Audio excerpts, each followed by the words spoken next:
لله رب العالمين الصلاة والسلام على رسوله الكريم وعلى آله وأصحابه أجمعين أما بعد أعوذ بالله من الشيطان الرجيم بسم الله الرحمن الرحيم إنما يخشى الله من عباده العلماء وقال رسول الله صلى الله عليه وسلم خير الحكمة خشية الله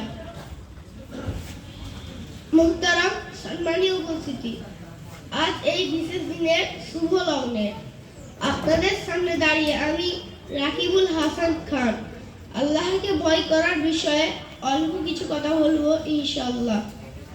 ওমা তাওফীকি ইল্লা বিল্লাহ। মুহতারাম উপস্থিতি, আল্লাহ সুবহানাহু ওয়া তাআলা আমাদের সৃষ্টির সেরা মানুষ হিসেবে পৃথিবীতে পাঠিয়েছেন। কিছু আদেশ এবং কিছু নিষেধ আমাদের জন্য নির্ধারিত করেছেন।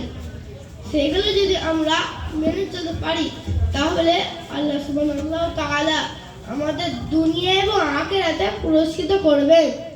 কুরআনে কারিমে আল্লাহ সুবহানাহু ওয়া তাআলা ঘোষণা করেছেন, ইন্না হাদাইনাহু সাবিলা ইম্মা শাকিরা ওয়া ইম্মা কাফুরা।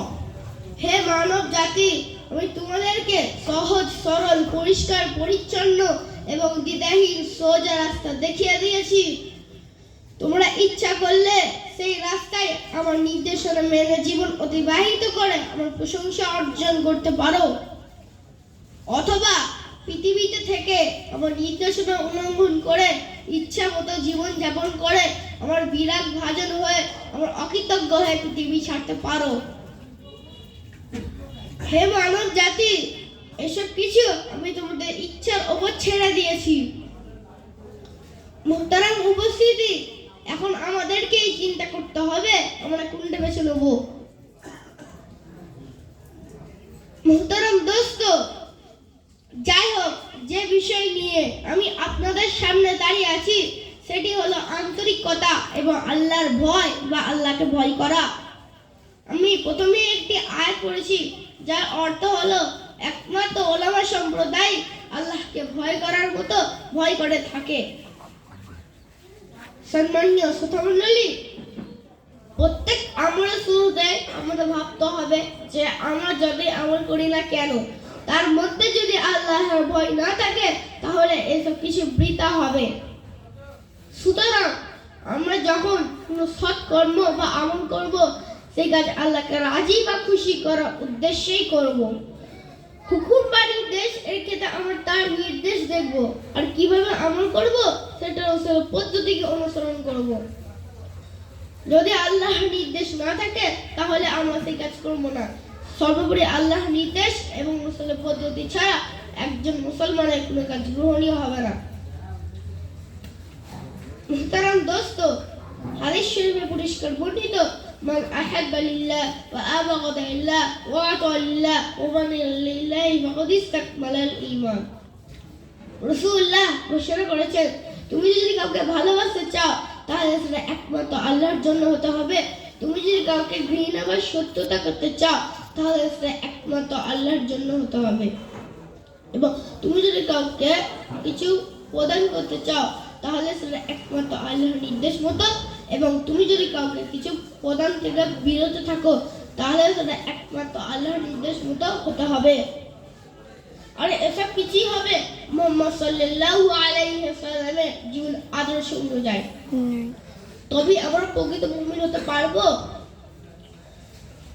সম্মানীয় হাজরিন, এই চার গুণ যদি আমাদের মধ্যে পাওয়া যায় তবে আমরা ঈমানদার। বন্ধুগণ, আল্লাহ তাআলার ভয় এবং ভালোবাসা হলো সকল কাজের মূল। আল্লাহর ভয় এবং ভালোবাসা না থাকলে তাহলে আপনার সমস্ত আমলই হবে লোক দেখানোর মরিয়া। সুতরাং সাবধান, আজ একবিংশ শতাব্দীতে দাঁড়িয়ে আমরা বাহ্যিকভাবে অনেক বড় সফল। বলা বাহুল্য, আজ স্কুল বেড়েছে, মাদ্রাসা কলেজ বেড়েছে, অনেক ইউনিভার্সিটি হয়েছে। আজ গ্রামে গ্রামে বিএ এমএ পাস অনেক মানুষ বেড়েছে। আজ আমরা সভ্যতার চরম উৎকর্ষে পৌঁছেছি। তথাকথিত ভদ্রতার আমরা আকাশ ছুঁয়েছি। তারপরেও কথায় কথায় আমরা মিথ্যা বলতে শিখেছি। আমরা বদাতার পোশাকের রূপ নিয়ে নিজেদের কাছেদের মানুষদেরকে দিনের পর দিন ঠকাতে শিখেছি। অথচ আজ পৃথিবীর সর্বশ্রেষ্ঠ সৃষ্টি আমরা। লজ্জার কথা হলো আমাদের এত বড় শ্রেষ্ঠতার পরেও পৃথিবীর মানুষ আমাদের বিশ্বাস করতে পারে না। তাই আজ পৃথিবীর সর্বশ্রেষ্ঠ সৃষ্টি আমি, অথচ আমাকেই কেউ বিশ্বাস করতে পারে না। তাই আজ মানুষকে সিসিটিভি ক্যামেরার বেষ্টনীর মধ্যে রাখতে হয়। সুতরাং দোস্ত, এটা আমার, আপনার এবং সমগ্র মানব জাতির জন্য লজ্জাকর।